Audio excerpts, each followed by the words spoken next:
This is a quote from my father. Black people can ne'er afford to subdivide. Meaning all of us need to be on the same page when it comes to who our common enemy is.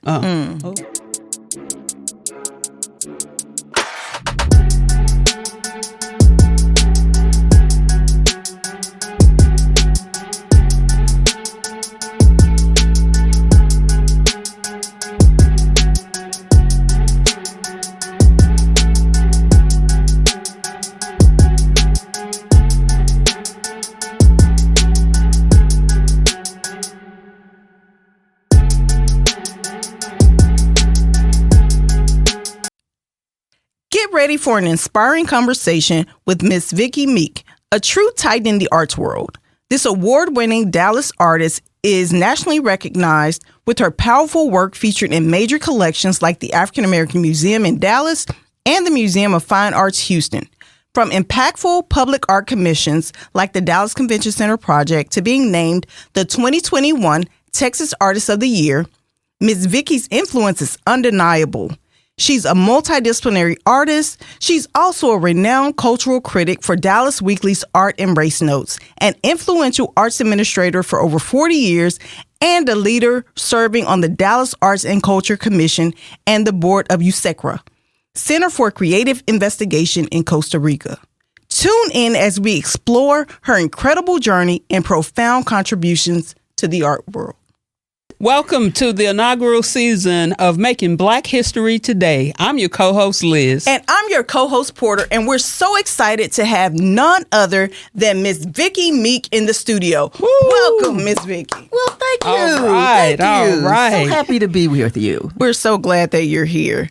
I guess we'll start off and ask, basically, how you got here. Tell us about your passion for art. When did that start, and how did you get into art? Well, I actually started when I was a child. I grew up in Philadelphia, and Philadelphia had a lot of support for the arts back in the days. And I'm talking way back in the days. And so when I was 8 years old, I started taking formal lessons in sculpture at a place called Fleischer Memorial Art School in Philly. And that was a place that was free to any public school child. And so my parents were really good at finding the free opportunities for their kids in the arts. They supported anything we wanted to do in the arts.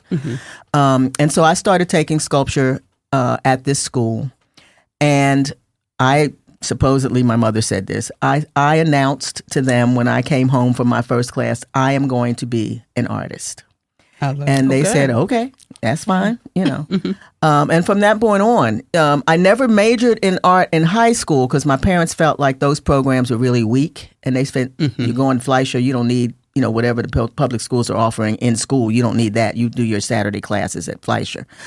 But I knew that I was going to art school. And when I graduated from high school, I did. I started at Rhode Island School of Design, and then I transferred from there to Tyler School of Fine Arts outside of Philadelphia.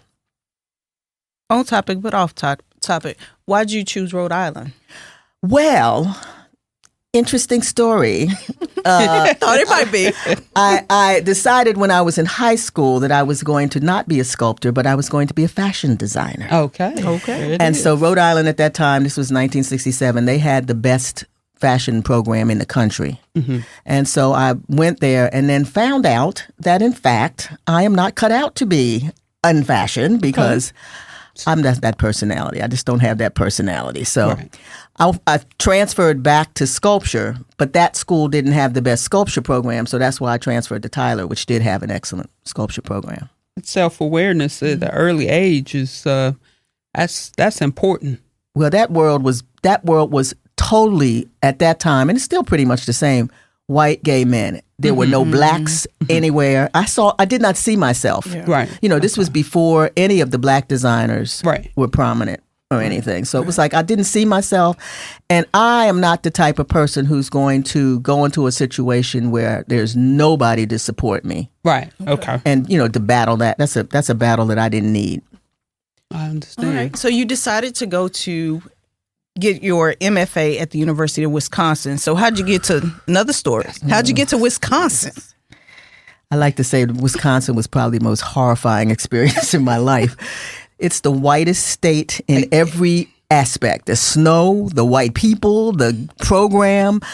The school was 35,000 students, 800 of whom were black. Mm-hmm. And of that, a number of them were Africans. And, they weren't dealing with us at that point, So it was a horrifying experience.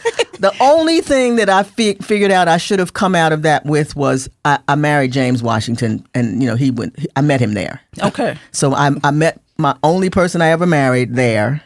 Had my children by him, so that was what I figured. That was your destiny. That was what I figured that experience was supposed to be. That's what it was. Yeah, we're gonna claim it as such. That's it, because that's all I can claim for that. Yeah. Okay. Well, and meeting one of my best friends, Frida High, who is now a retired professor at University of Wisconsin. She was the only black professor that I had, and that was not in art. She taught African American art history in a seminar. Interesting. But you managed to conform to the traditions of Wisconsin. You were there for the stretch of the period that it took you to get to what you needed. Well, I will just say this. They weren't friendly to me, and I wasn't friendly to them. So you were in battle. So it was a battle for, and this is 1971. Sure. So we were in the throes of the Vietnam War, the Black Power movement, all of that.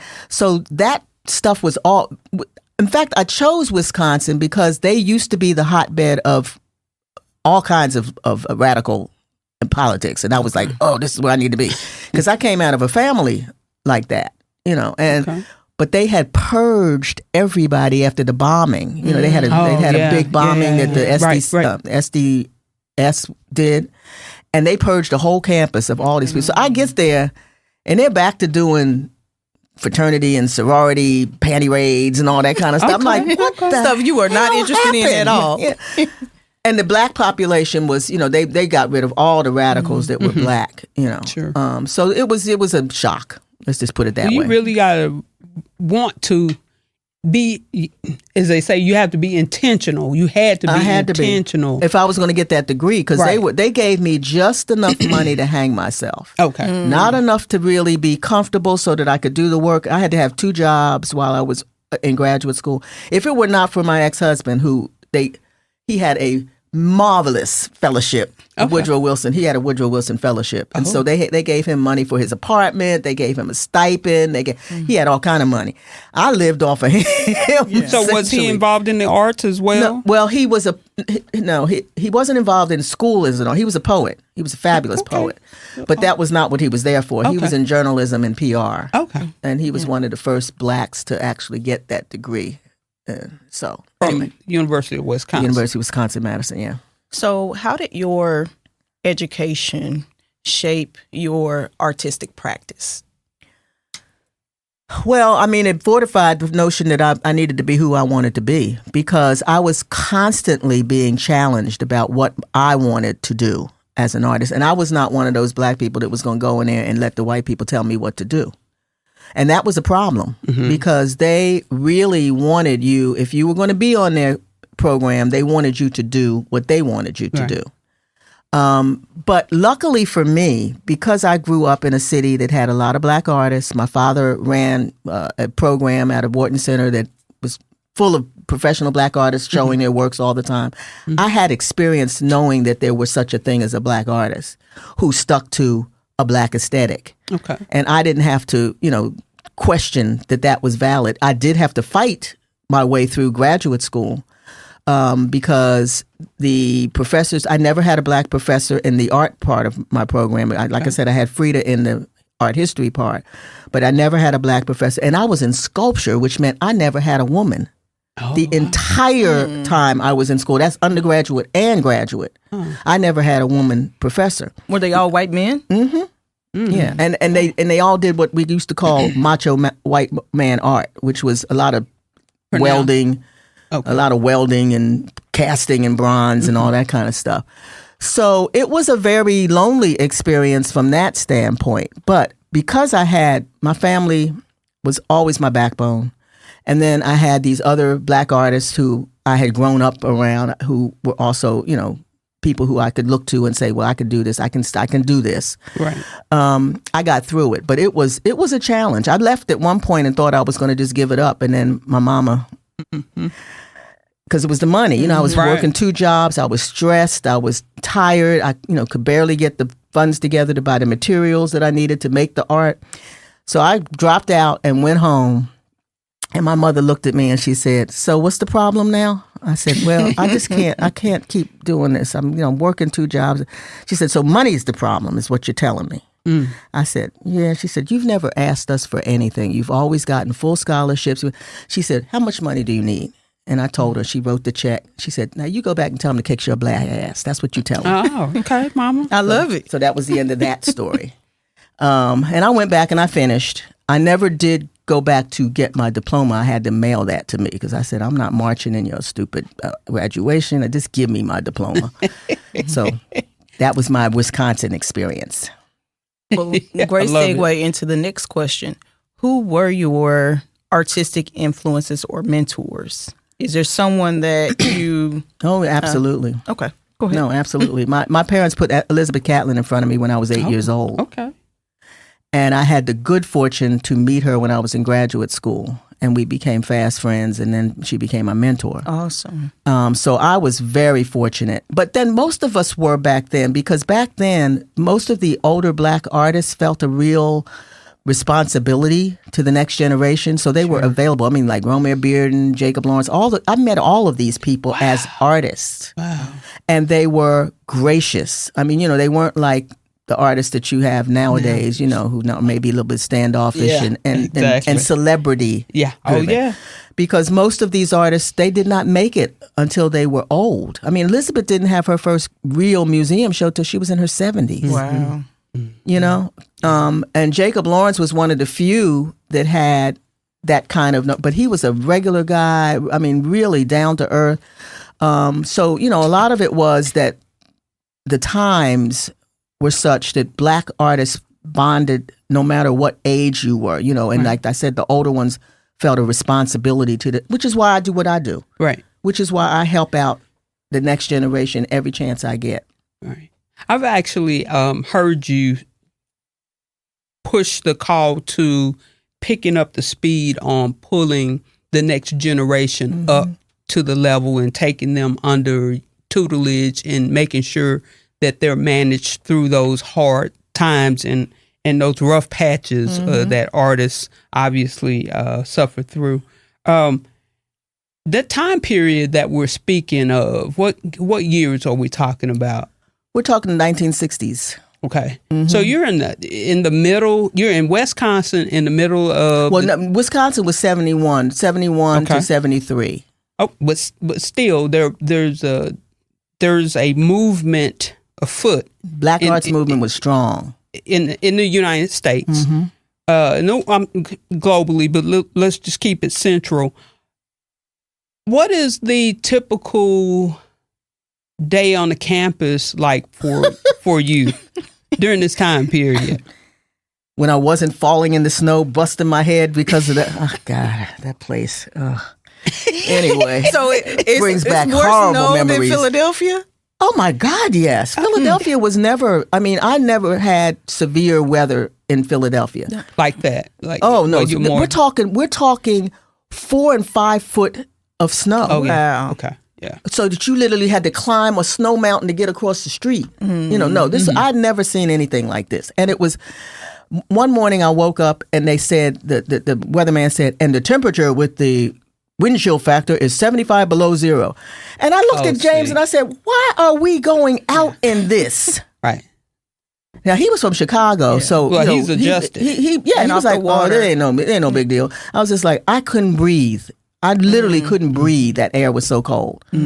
So the typical day was I was upset that I had to even go out in it. Right. But you would go to your studio. They provided a little studio space for you, and you would work on your work. There were certain classes that were mandatory, like the art history classes, my art seminar, and all that. But basically, graduate school is you're on your own. You work in your studio, and then the professors come around and they look at your work in your studio and they give you crit on it, and then they go on about their business. But it was not the type of thing like an undergraduate program where you had classes from here to there and that. You made your own time, which is how I had to work the 2 jobs. That's how I got to do that, is because I made my own time.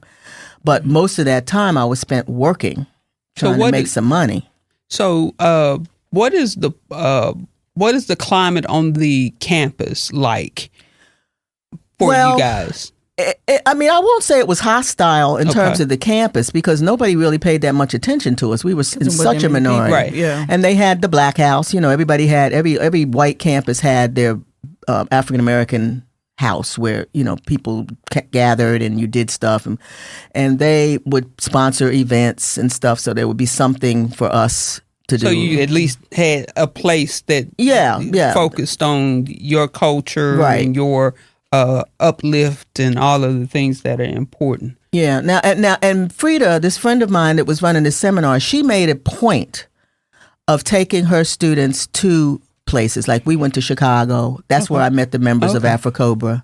Okay. And we went to Milwaukee. I mean, we went to places to see Black artists working. That's great. And that was great, you know. And that's how I got to meet Elizabeth. We went to the National Conference of Artists, which was a big organization that had been around since the 1950s, and they would have these annual meetings. Mm-hmm. And the annual meeting that I met her at was in D.C. at Howard. Okay. And she was a graduate of Howard, and they were honoring her, and so she was back in the country because of that, because she was banned from being in the country because of her political beliefs. So it was just supposed to happen. Yeah, you know, it's meant to be. Mm-hmm. Yeah. How did y'all end up in Dallas? Well, James ended up in Dallas first. And when we started talking about getting married, he was going to come up to New York, you know, because that's where I was, and we were going to be there. And my father said to him, "You talk so excitedly about Dallas and all the things you're doing there. It sounds like you might want to be there." And he said, "Well, it's a good place to be, but she wants to be in New York." And he said, "She don't care where she goes. Haven't you noticed that? You better tell her if that's where you want to be." So he said, "I really would like to be there. It seems like there'd be some opportunities." I said, "Okay, I'll come down there, see what it's about." So Dad did it. Yeah, Dad had the insight. I mean, my father understood that, who his daughter was, first of all. He understood who was, and he understood who James was. He understood that, he was never going to buck me, and that if he wanted what he wanted, he better speak up. Because, I mean, I'm willing to do whatever you want to do, but you better speak up. Yeah, you got to say something. Mm-hmm. Yeah. So that's how I got here. When I got here in 1980, I moved here in 1980. There wasn't a lot going on, and that's black, white, or otherwise. The whole art so-called scene was no scene. Mm-hmm. And I will admit that I was really depressed when I first got here. I was like, I couldn't believe that I had come to this desert, this art desert, this cultural desert. And I slept for about a year, didn't get out of bed, and was pretty depressed. And then I got up and said, "You know what? If it's not happening, why don't you make it happen?" Yeah. I love that. Because that is my modus operandi. I believe that if you feel like there's a gap somewhere and you think you can help fill that gap, you need to be doing that. So I did that. I got involved. At that time, Jerry Allen had come to town from Seattle, and he was hired as it wasn't the Office of Cultural Affairs back then. It was just simply a city arts program was the name of it. And he had heard that I was in Dallas because I actually had done arts administration for the Connecticut Commission on the Arts. So I had done a lot of stuff that people nationally knew about. So he heard I was in town, and he said he sent somebody to find me to see if I would be interested in coming and working for the City Arts Program. Because this was different before social media and all of that. There's no social hootie. No. Say nobody. No, they didn't have any computers even at that point. No, you picked up a phone and you called somebody. There was a phone book. Right, phone book. You looked in the phone book, found the address, and that's what you did. But anyway, and I knew of his work, and I respected it, and I said, I could work for this man. There's not a lot of arts administrators at that time that I would have worked for, but he was one of them that I said yes. And so he hired me to be the first supervisor of community arts development. And that meant that I was able to set up all the funding programs for everybody else except the major institutions, because at that time, only the 5 major institutions got money. Oh, wow. Nobody else got any money. So I set up all the funding programs, and then I was able to do a few other really interesting things. But it became clear to me after 3 years that the city of Dallas was not ready for Jerry Allen or me. Right. And he was battling it through, and I left and ran G-Art Visual Arts Center after that for a while, and then went from there to several other things. But they ended up pushing him out, which I knew they would. Yeah. I knew they would. After he got the City Arts Program to become the Department of what was it called? The Department of Arts and Culture. And then it became its own thing. I said, Jerry, it's dangerous because once you're out there, we were under the Park Department, and the Park Department is powerful. Oh yeah, absolutely. And we were loved by Jack Robinson, who was the head of the Park Department at that time. I said, you get out from underneath the Park Department, you're on your own. Yeah. And you're going to find out that this city is not an art city at all. He's not a lot of things. He's a salmon. That's what he Swimming was. upstream. That's Salmon what he was. spawning. Yeah, that's exactly what he was. And so, sure enough, once he was out from under them and had the department as its own thing, they pushed him out. And so, I have always felt my background is in terms of arts administration was community arts development. Okay. Because I understand the power of the arts. I went into the field as the Artists and Schools Coordinator for the state of Connecticut. So I understood what art meant in terms of children and developing creative minds and critical thinkers. And then I went to become a senior program administrator, and my field was doing arts development. And so I understand the power of art and what it can do for a community. And in Dallas, we desperately needed that kind of investment in the arts. So I wanted to ask you, you kind of rolled right into my next question. I was going to ask you, what role does visual arts play in the story narrative of Black, quote unquote, Black people, especially in Dallas? I was focusing on the 3 decades of social commentary. My retrospective. Yes, ma'am. And what I'd like to do is just kind of ask you some questions about it, and let's just have a dialogue and see if we can work through some of these things, because I think it's important that people understand you're not just immersed in art in terms of creating art. It's about a mindset around art. So my questions to you, when you bridge the visual arts with the social commentary, how do you do bridging visual art and social commentary for people who look like us? Well, as I said, Elizabeth was my mentor, but she was also my idol. And she believed, like a number of artists in her group believed, that you have a social responsibility to your people and that art uplifts your people. But, you have to be intentional about that. So it was not very difficult for me to see that being the way that which I was going to approach my work. And that meant that I was not going to compromise my imagery, my intent, for commercial purposes, which is how I got into arts administration. It was first teaching, because I thought I was going to be a professor, and quickly found out that wasn't going to work out. But anyway. Why is that? I was never going to get tenure at anybody's institution, HBCU or otherwise. And I'm always interested in seeing art when I'm coming through communities. And so that's one of the ways I can tell what community I'm rolling into by art, the art that's there or the lack of art. What is the impact that art really has for the communities around Dallas? What do you feel it is? Well, I mean, I would say that it's not a monolith. I mean, it's community to community by community. South Dallas, a lot of people don't realize this, but we have some of the most cultural institutions for Black people in South Dallas. Yeah. Now, they don't necessarily frequent them, but we do. Think about it. We've got the African American Museum. You've got the South Dallas Cultural Center. Yep. You've got the Juanita Craft Museum House. You've got the Kathleen Gilliam. And now you've got Forest Forward. Yeah, that's true. And I mean, that is amazing when you think about it. But within a 5-mile radius. Not even 5 miles, just a few miles, because they're almost in walking distance of each other. Right. However, I would say that the Black community in Dallas does not really support these institutions like they should. Mm-hmm. And given the fact that we now have a situation where you have a state that is literally trying to erase who we are and what our contributions have been, these institutions will become that much more critical for our children to know who they are and upon whose shoulders they stand.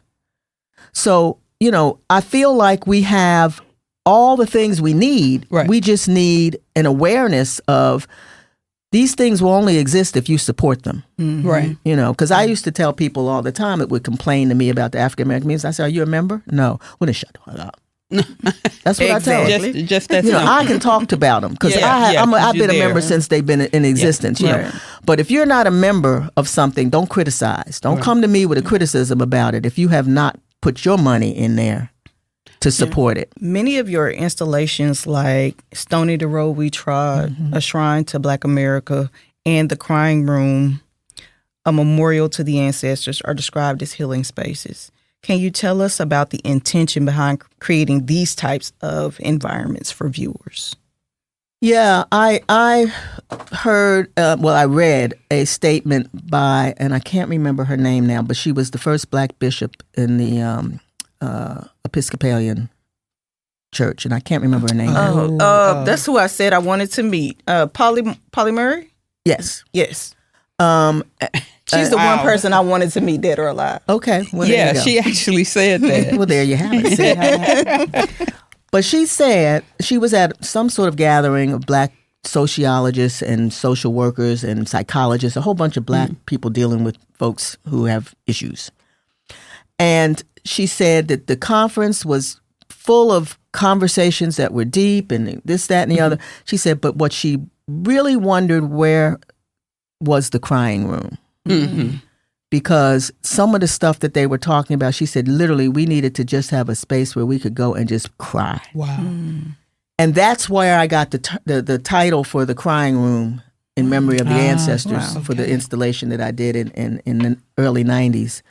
And that's where I got the impetus to do healing spaces, because we as a people need those healing spaces, but so do other people. Yeah. You know what? I mean, I've done things where I thought I was talking to one audience and I've had a whole different audience come up to me and go, oh, that spoke to me so clearly. And I was like, okay.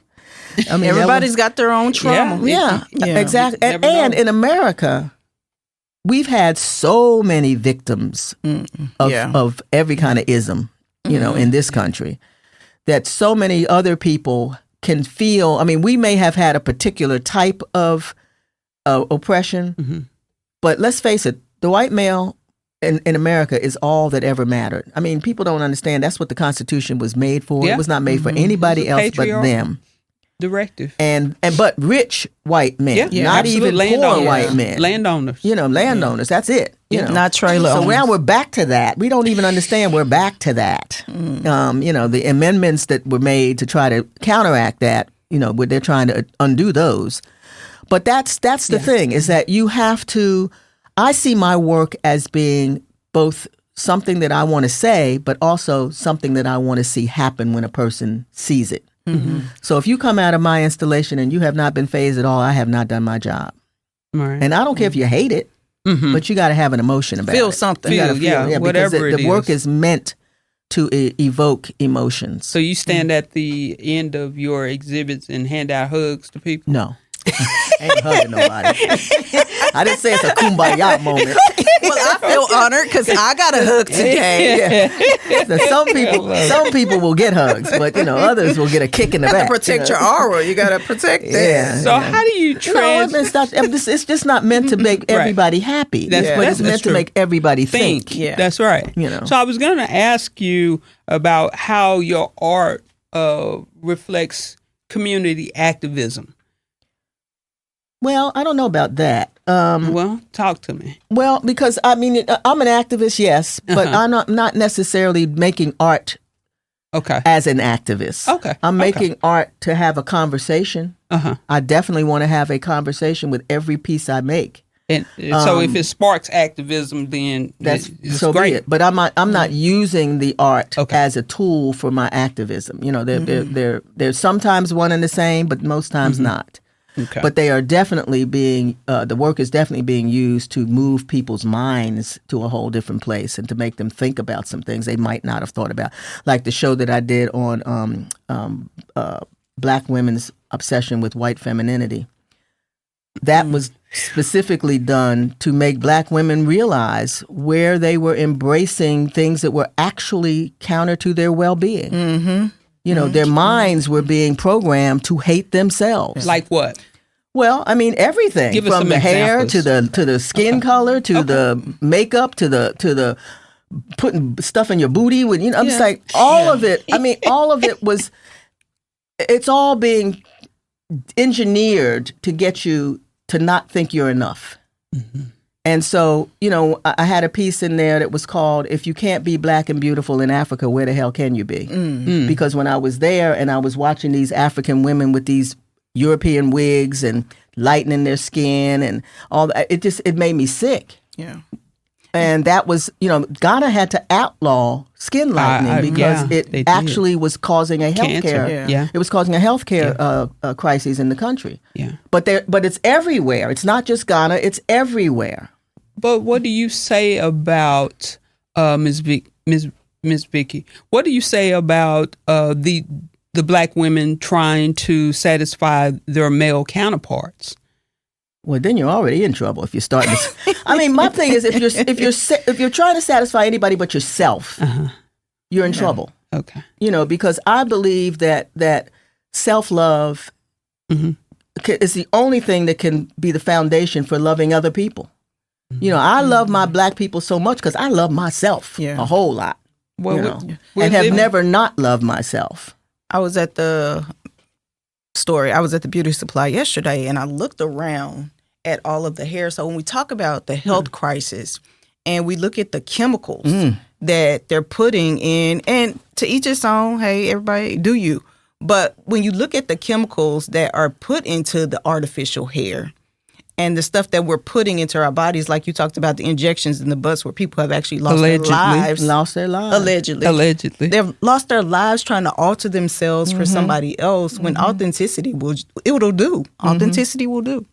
We're getting deep over here in the conversation about what the male counterparts actually want versus what they have in Black women. That's a deeper conversation. I don't know if that's art driven. So is your art form a political stance? I don't think so. I mean, I'm exploring political topics sometimes not sometimes, almost always in the work. But I pivoted back I guess about the 80s, the early 80s. I began to pivot away from in-your-face sort of overtly political statements to sort of looking at all of these issues through a kind of African spiritual lens. Okay. Because once I had my kids, it changed my art. I mean, it really did change the way in which I saw the world. And I began to look at things from a much more sort of humanistic way. But I'm still talking about issues related to Black people. But I'm talking about them kind of from a different lens, looking through a different lens. Like somebody said, my director of the Office of Arts and Culture now, she's a dynamic young woman, Martine Philippe she said, well, the E is silent, but the word is loud, but the work is loud. Okay. And that's the idea, is that you just do the work. Right. You can call it, they can call it whatever they want to call it. But we know that Black people have been doing liberation work from as long as we've been in this country, from day one. And nothing is going to stop that. Whether they slap a label on it, take the label away, whatever they want to do, that's going to continue in the hands of certain people. Now, everybody wasn't on board with that. But we certainly, those of us who are doing this work, know that we're going to continue to do the work.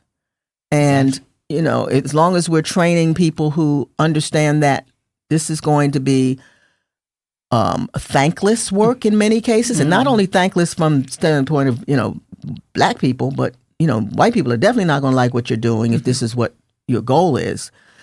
But there are going to be a lot of black people that don't get it either. But you got to keep going. You got to keep going because we're not going to get there if we don't keep having people who are committed to the work. Understood. What advice would you give to emerging Black artists or cultural leaders who are seeking to make a similar impact through their work? I think the only advice I give anybody that is interested in having their work become a tool for our liberation is that you got to be true to yourself. And you cannot be market driven, because that's what gets most of them is that they want to sell. And let's face it, what sells is not what is about our liberation. It's a whole different thing. And so if that is something that you want to do, you've got to make the decision that you're going to make your living, your money another way. Now, if the work does begin to sell that you're doing that's, true to your intention, great. But you haven't turned the work to suit the market. You know what I'm saying? Right. It's like you have to be very intentional about why you're doing this work. Intentional and dedicated to whatever it is that you're doing. Because the marketplace is not set up to be about Black people. You know what I'm saying? Unless it's something that's derogatory or something that the white people have decided specific content is acceptable. That's how it gets to be their market. But we're not determining the market. So, if that's your goal, then you have to be okay with the fact that you might not make a whole bunch of money from it. Right. So let's talk about how we broach the subject of the LGBTQIA plus community with, that's a mouthful, in terms of the relationship to showing the narrative of that community in arts. I have always, this is a quote from my father, Black people can ne'er afford to subdivide. Meaning I love that. All of us need to be on the same page when it comes to who our common enemy is. But when he said that, he meant the fact that now we're going way back because my as I said, my parents were activists, and the idea that we should somehow ostracize a body of people because of their gender and their sexuality was just alien to him. It's just like, how can we do that? Right. I mean, this is what we all need to be working towards. And Bayard Rustin was one of those people that was just about to who he was involved with, and so he was like, how is it that you have the nerve to talk about he should not be? If it weren't for him, we would not have half the stuff we had happening in the civil rights movement. That's right. So that kind of thinking was what I was brought up with, is that we just don't have the luxury of subdividing. But more importantly, I'm in the arts. Now, there is no field that has more LGBTQT and all the extras that now they're putting on them. That's right. Trans. I mean, I probably had trans friends before a whole bunch of people did. Because the arts is filled with all kinds of people. Yeah. Because the arts are a way of expressing yourself. Yeah. And so, they're embraced by everybody. So as far as supporting that community, of course I do. Of course I do. But more importantly, that community has a right to be, just to be. Just to be. Yeah. With no strings attached and nobody putting labels on it. They have a right to be. Do you feel you have to do advocacy for? Oh, yeah. Okay. I did advocacy when I was at the center. Okay. Two questions. It's a two-part question. Okay. I know somebody can appreciate that. How imperative is the sustainability of arts in education in schools everywhere? There is no art in schools everywhere. Well, it's been eliminated. Right. So and I feel like it's been eliminated by design. Because what we know, because we've done studies now since the early 1960s, we've been doing studies on the role of arts in education. And what we know is that when children have the arts in their lives in a structured way, meaning not just in their lives, but they're getting art education music education, dance, all of that, they are at least 90% more likely to succeed academically. So it's tied to academics. And we know that they become critical thinkers. Right, because of the And effect. you cannot, this is how I look at it, you can't control a body of people who can think for themselves That's critically. So what do? You take out that element that helps them do that. And what came out at the same time? Civics. Mm-hmm. So you don't know how your country works. You don't know what the political structures are. That's right. And you have no critical thinking skills. What do you end up with? Followers. Exactly. A nation of followers. Or as they say, a nation of sheep. That's the intention. I'm sure of that. Last part of that question is I wanted to move to the Nasher projects that with the urban historical reclamation and recognition. Is that what it's called? How are you guys filtering that to through the areas of Dallas? I know you have a part that you're doing or working on. Well, I'm pulled back from it now. Oh, really? Have you? Okay. It was my project, but I set it up with the understanding that I wanted to train some younger artists to do this work in other places. And the idea was we were going to be able to do the Black community first. That would be me. Mm-hmm. I would take charge of that, set the model and, the way of working. And then the next would be the Mexican American community. And that's the next stop that they're doing is the Mexican American community. And Christian Vasquez, who was my younger filmmaker, he's heading that up. But the idea is to help these artists to understand the way in which they can use their craft to tell the stories of their community that are being lost. Because that was what 10th Street was about. The urban, it's called Urban Historical Reclamation and Recognition. And that's that we have to reclaim the stories first and then give them recognition. So for me, I chose 10th Street Historic District because it's going. I mean, right. State Thomas is gone. Yeah. That was here when I moved here. Right. It's gone. I mean, they renamed the place Uptown. So you don't even have the name out there. 10th Street Historic District, they at least got designated. So, they can't rename that without a lot of trouble. But it's disappearing from the gentrification standpoint because people are buying up those properties and, doing what they want to, burning down properties so that they can do what they want to. Absolutely. And many of the elders who we interviewed are, well, Miss Cox was the president of the residence. She's just moved. She just sold the house and moved. Oh, wow. Mr. Benny died while at the end of our project. He died. I'm so glad we captured his stories. Yeah. But that's the beauty of I have what you call a social practice, which is different from my studio practice. And my social practice is all about that, reclaiming our history, making sure that there's a way for people to experience it. And that started as a result of me being in the first round of artists for Project Row Houses in Houston. Because, Houston's my art life. That's where my art life has been. And in that project, I used the house that I was given to really reclaim the neighborhood story, the narrative. Interviewed a bunch of elders, and recorded their stories. And the house became like a little museum of that neighborhood. Right.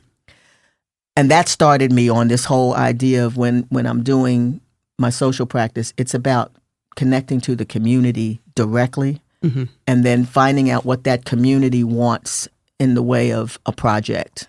So are you fulfilled? What do you mean? Just in general? In general. Am I a happy camper? Yeah, that was 3 questions. Well, it was a 2-part and a partial ending question for me. Well, I mean, I've always been fulfilled in the work that I do. Okay. I've been very blessed to have jobs that I loved, and when I stopped loving them, I could move on to something else that I would love. You know what I'm saying? It's like I've not been a person who's had to toil in some, job that I hated, and just I've always. But then I've also been very intentional about what I've done. When I took over the South Dallas Cultural Center in 1997, it was for 5 years. That's what I said. 20 years Just later. a little bit longer. Years later. But it's because I was literally happy in that job. I changed the focus to children. I was watching these children blossom and learn about them. I mean, it was beautiful. And, my pride is that I had 2 generations of children that I was able to influence. And now they're productive citizens out here doing that stuff with their children. So that's, you can't feel bad about that, Right. And I was ready to leave when I was ready to leave because I was getting so many offers for my own work. I didn't want to turn them down at my age. It was like, you don't know when these things might come back, and they probably won't come back. So go ahead and let that go. Let the center go. You've entrenched some things, I thought. Things change. What can you do?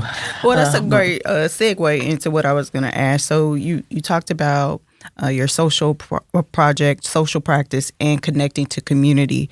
How important do you believe mentorship is? Oh, absolutely important.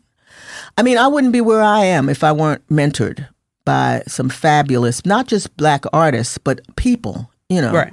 And I am personally committed. That's why I mentor the way I do. It's because I believe that's a mechanism for passing on knowledge, for passing on traditions, for passing on ways of operating. You can't get that unless you're mentored by somebody that has it. So I firmly believe in mentorship and believe that every single program that we have should have a component that's about mentoring, whether it's business or education or arts or whatever it is. Okay. Could you discuss the role of African cosmology, spiritual practices, and ancestral connection in your art? 2-part question. We're all doing 2 parts now. Okay. All right. How do these elements inform your creative process and the narratives you explore? Well, I started using African spiritual practices and the cosmology attached to that in the actual work in the 80s. And that's, like I said, I made this pivot from the political that was very overt to this way of sort of looking at political issues through this lens of spirituality. And that was directly because of, becoming a mother. And there's something that happened. I know most people are happy when they're mothers, but artist mothers, I mean, we just are so amazed. I mean, I literally was like transformed realizing that Frida had told me, she was the first one of us to have a baby. And she said she stopped making art and she was taking care of it. I said, when are you going to get back to your art? She said, I just feel like I've made the best piece of art that I ever could. And how could I top that? And I went, that's a bunch of nonsense. Then it happened to you. And I found myself just looking at him all day. Little baby. I mean, it really was a transformative experience as an artist. Mm-hmm. And so I had always known about, I was not raised a Christian, so I didn't have anything to dispel. You know what I mean? Interesting. And so I was always interested in our roots, in terms of what did Africans do before they became Christianized. Mm-hmm. And so I'd been studying that for a while as a sort of academic exercise. But then I started looking at it more from a actual practitioner standpoint. I think when I got the grant, I got a grant to travel, and I didn't get enough to go to Nigeria, which is where I wanted to go so I could study Ife directly. Mm-hmm. But I didn't get enough money. So I said, well, where else can I go? And I ended up going to Brazil. Okay. Well, as it turns out, it was the best thing that I could have done because Brazil actually has the largest number of Nigerian root people in the world outside of Nigeria. And because it wasn't Nigeria and they had not been colonized in the way that Nigeria was, the practice is more pure. Mm-hmm. Candomblé is a more pure form of the connection to Ifa than any of these other religions. Mm-hmm. And this is a funny story. Well, it's funny and strange. But when I decided I was going to Brazil, I didn't know anybody in Brazil. And I had to sort of figure out, well, I knew I wanted to go to Bahia because that's the heart of the practice. And I started calling around just to see if anybody knew anybody. My girlfriend was running the Carter Cultural Center in San Antonio, and she had Dance Brazil in residence. Okay. So she said, well, you should talk to Jalon. He probably has some ideas for you. So I called him and we talked, and he was like, well, I can help you probably get connected to some people, and just give me a little bit of time, and I'll do that. And I said, okay, that'd be great. And then I called my sister, who had been doing Afro-Brazilian dance for years in New York. And when I told her, she said, Jalon, you're talking to Jalon? Oh my God, I did study with him. And then she went on and on. Yeah. And then she went, well, but Vicki, listen now, you need to be really prepared for the fact that you may not be able to access the religion because it's a closed religion. And And I said, well, if it's supposed to happen, it'll happen. I mean, me, I'm like, whatever's supposed to happen will happen. Well, I didn't hear from Jalon, and I'm about a week and a half out from when I'm supposed to travel. My travel agent's getting real nervous because I don't have any plans made out. And she said, can I just book you a room somewhere? Can I just do? I said, I feel like this is going to work out. I really do. I said, I'm just feeling like this is going to happen. A week out, Jalon calls back. He says, Vicki, how are you? I said, I'm fine.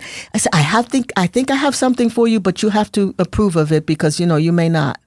I said, well, what is it? He said, I want you to stay with my godmother, but she's a candomblé priestess, and I know that might be too... I literally shouted in the phone. He said, is that okay? I said, yeah, I think it's okay. I think it's okay. So that's who I ended up staying with. And when I called my sister to tell her that, this is what had happened, and she said, Nay Brito is his mother, was who I was saying with Nay Brito.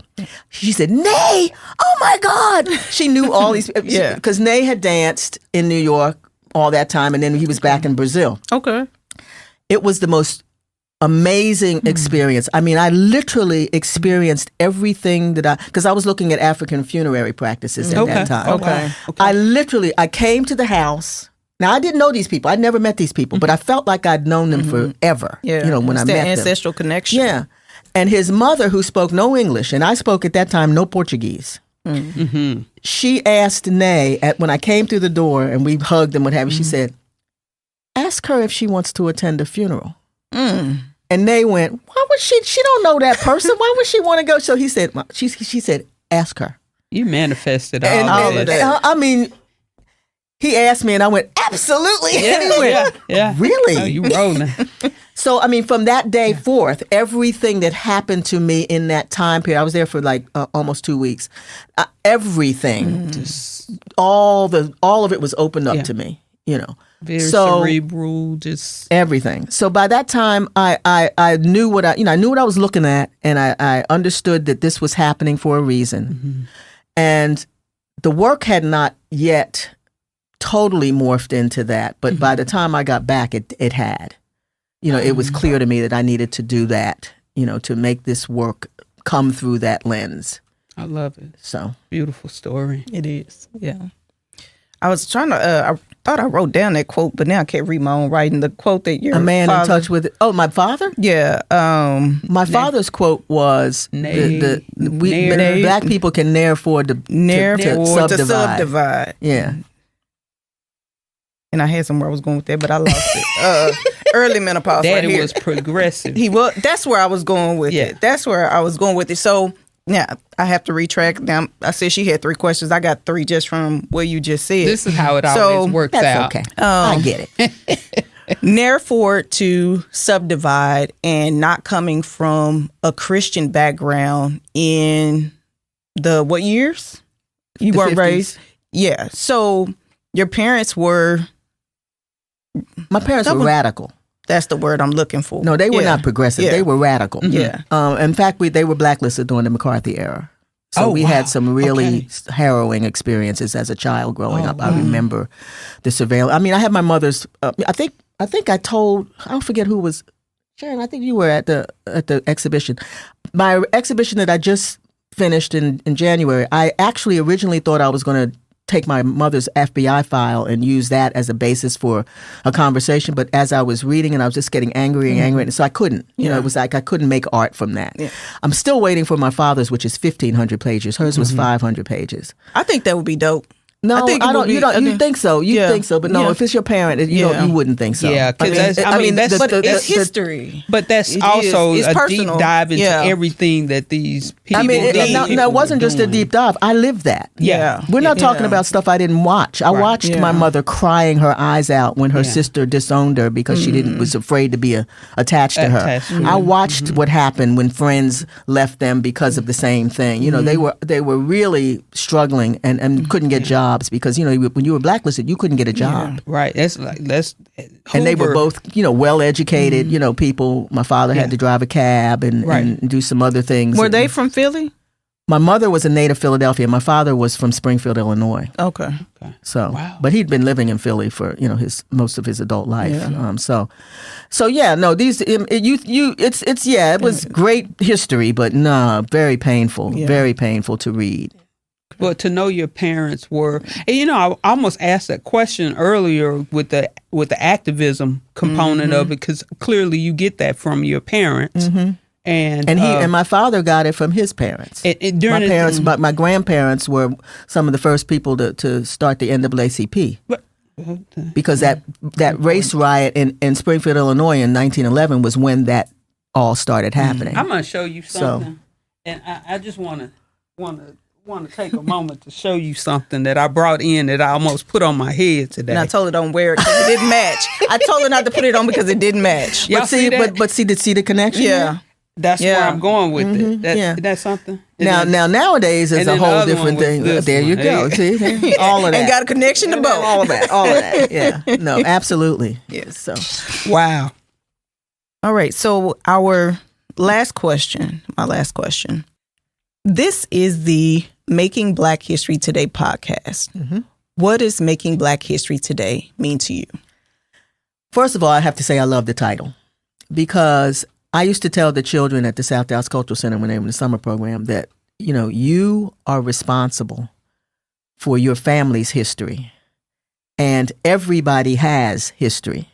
Sure. And where Black history is concerned, we are all responsible for preserving that history. And so, you know, for me, I know that what I'm doing will probably have some historical context at some point. And so that means when you know that you are making history, you have to be very intentional about what you're doing.